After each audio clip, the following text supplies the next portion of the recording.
नाशिक हे बेसिकली आता mostly wine कॅपिटलसाठीच ओळखलं जातं आहे आणि पिलग्रिमेज जे आपला आहे तो पार्ट इथे नाशिकचा आहे। इन जनरल जो ग्राफ आहे तो एवढा काय खास डेव्हलप नाही झालेला आहे, ज्या वेने ॲक्च्युली डेव्हलपमेंट झाली पाहिजे होती कम्पॅरेटिव्हली। जर आपण बाकीचे कर्नाटका किंवा दुसरे स्टेट्स बघितले, MP वगैरे, गुजरात खास करून, तर त्या वेने आपलं नाशिकची डेव्हलपमेंट एवढी रॅपिडली नाही झाली। बट एक हेल्दी ग्रोथ आहे, बट त्याला अजून बूस्ट करू शकतो आपण। टुरिस्टला रेडी डेटा, जर टुरिस्टकडे एक रेडी डेटा प्रॉबेबली गव्हर्नमेंट एजन्सीजकडनं भेटला, MTDC कडनं खास करून, की त्यांना नाशिकला आल्यानंतर कुठे अकोमोडेशनचे सेफर पॉईंट्स खास करून फॅमिलीज जर असतील तर त्यांना कुठे मिळू शकतं, त्यांचे लिंक्स, त्याच्यानंतर मग त्यांना रेल्वेज किंवा एअरफेअर्स असतील, एअरपोर्ट नाशिकचा अजून डेव्हलप झालं, फ्लाईट्स वाढल्या, तर नक्कीच नाशिकला टुरिझम ग्रोथ होऊ शकतोय।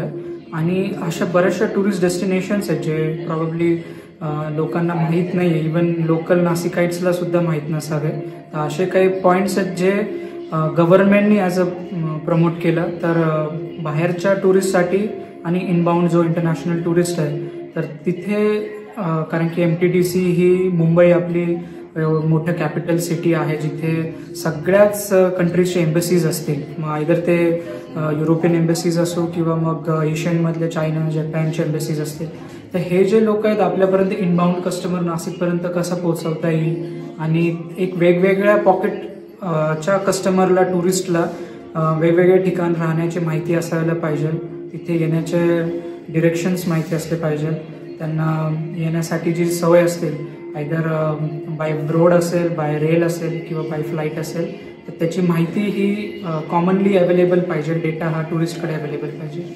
जनरली नाशिक अदर सिटीजपेक्षा बेटर आणि क्लीन्ड आहे आणि इवन ग्रीनच्या ह्याच्यामध्ये पण नाशिकचे देखील लोक ग्रीनला किंवा प्लांटेशन्सला जास्त प्रमोट पण करतात आणि पार्टिसिपेट पण करतात। सो नाशिक असं नाही म्हणता येणार की जिथे ग्रीन पॅचेस नाशिकमध्ये चांगले मेंटेन ठेवले जातात नाशिकाईट्सकडनं, बट हायजीन असेल, फॉर एक्झाम्पल की जर आपली सगळ्यात सुंदर गोदावरी नदी असेल तर तिथे अनफॉर्च्युनेटली जी ट्रेडिशन आहे नदीमध्ये काय कचरा टाकणे वगैरे, तो अजूनही त्या वेने चालूच आहे आणि हायजीन आणि त्या मामल्यामध्ये लोकल्सने राधा जास्त इनपुट दिला पाहिजे। Nashik city accommodation for different pocket of टुरिस्टला चांगली अवेलेबिलिटी आहे।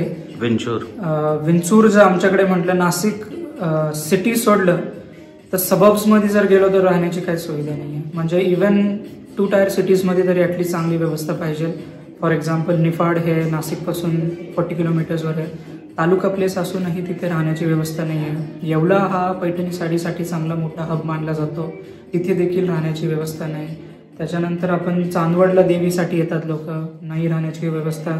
आपण जर नांदूर मधमेश्वरला, जो की निफाड ॲडजस्टंट आहे, विंचूर, आता आमच्या इथे वाईन पार्कला जर व्हेरी ऑनेस्टली सांगितलं तर शिर्डी एक डेस्टिनेशन